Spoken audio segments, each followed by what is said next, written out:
When you think of allergy season, it's often spring that comes to mind, but often June brings the peak of allergies, and that is because we are at the intersection of tree and grass pollen. And for many of you, you may have needed to reach for the box of tissues or the eye drops this week with allergies through the roof, and pollen levels are expected to remain high into the start of the weekend. Meteorologist John Birchfield here with this week's edition of the Climate Friday newsletter, and today we're going to talk about just why allergies seem to be so bad lately, especially during the month of June, and also could climate change be playing a role in the allergy season in both making it longer and more severe? I'm going to break down those answers and look at that allergy forecast in this week's Climate Friday newsletter. If you're not already subscribed, you can subscribe at WTOL.com/email, and we'll send the latest newsletter straight to your inbox each and every week. So the subject this week is allergy season, and are allergies getting worse as a whole? We're going to see what the evidence shows us and also look at that pollen and allergy forecast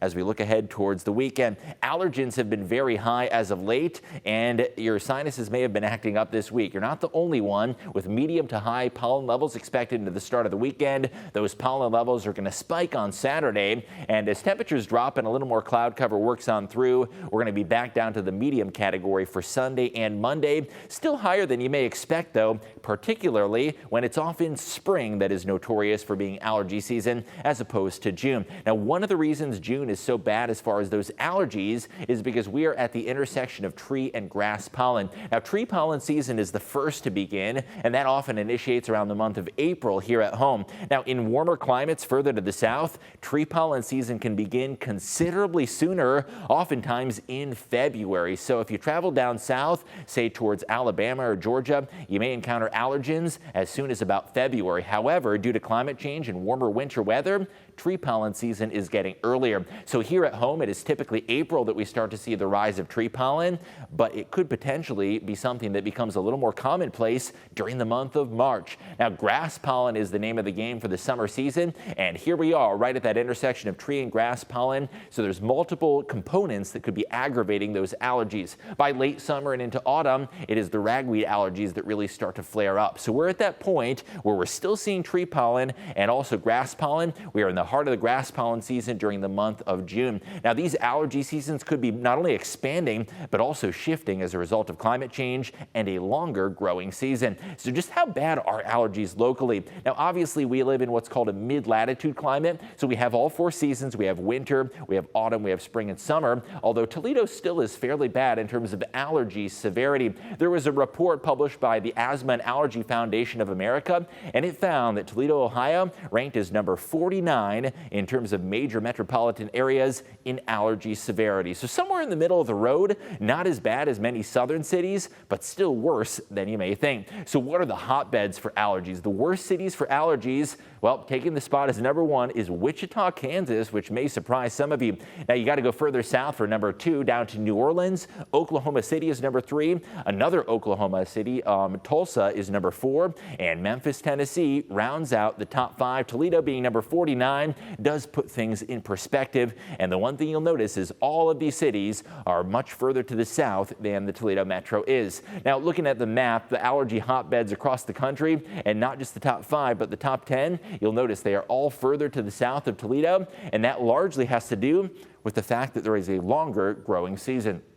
Now, you'll notice the worst city is Wichita as far as allergies are concerned, and then you go all the way down to the Gulf, and there's New Orleans at number 2. 3 and 4 also further to the south. 5 and 6 down towards Arkansas and Tennessee, and out towards the mid-Atlantic region and the Atlantic coast. That is also an allergy hotbed where the allergens tend to be a little bit worse. Now, the further north you go, the shorter the growing season is, and that tends to yield allergies that are a little more bearable, or at least the peak of the allergy season is more short-term. Now, the issue is climate is getting warmer not only in the south, but also here at home in the Midwest region. And this is having some very real impacts. Perhaps you suffer from seasonal allergies. In fact, a little over 25% of adults suffer from seasonal allergies. And now about 19% of children also suffer from seasonal allergies. And that's something that your kids may be encountering not only during the school year, but also attending summer camps and outdoor activities during the summertime.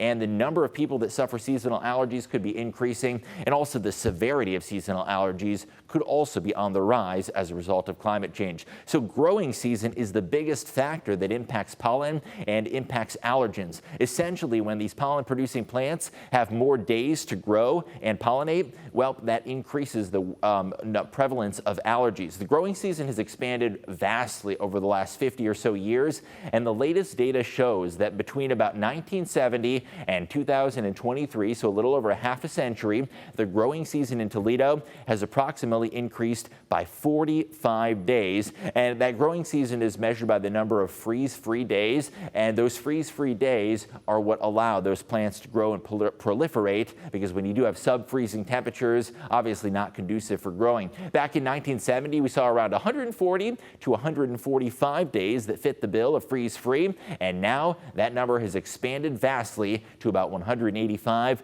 to 190 days annually. So if you extrapolate that data to the future, what does it look like for pollen season, not only in the next couple of decades, but also by the end of the century? Well, there was a study that was published in Nature Communications, a peer-reviewed publication, and it found that based on the current trends in emissions of CO2, there is expected to be about a 200% increase in pollen production by the end of the 21st century. So if you suffer from seasonal allergies, that's just a trend that indicates that things are likely to get worse as we head towards the future.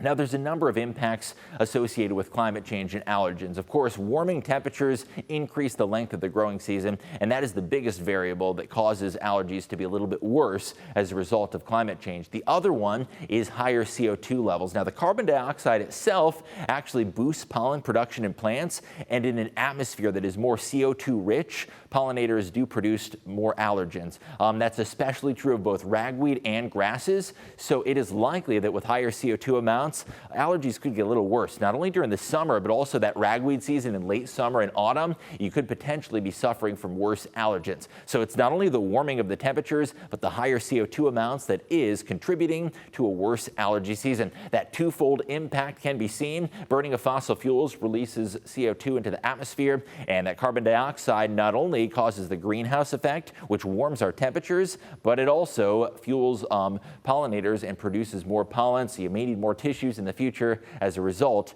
of a growing allergy season. Now, even though you might not think of June as the peak of allergy season, we are at that intersection of tree and grass pollen, so the allergies have not been ideal over the last couple of weeks. Things are likely to briefly get a little bit better by late summer, and of course we'll have the latest on not only allergies, but also the other summer weather impacts, including the heat and humidity. Subscribe to that Climate Friday newsletter, WTOL.com/email, and follow along on social media for the latest straight to your inbox every Friday.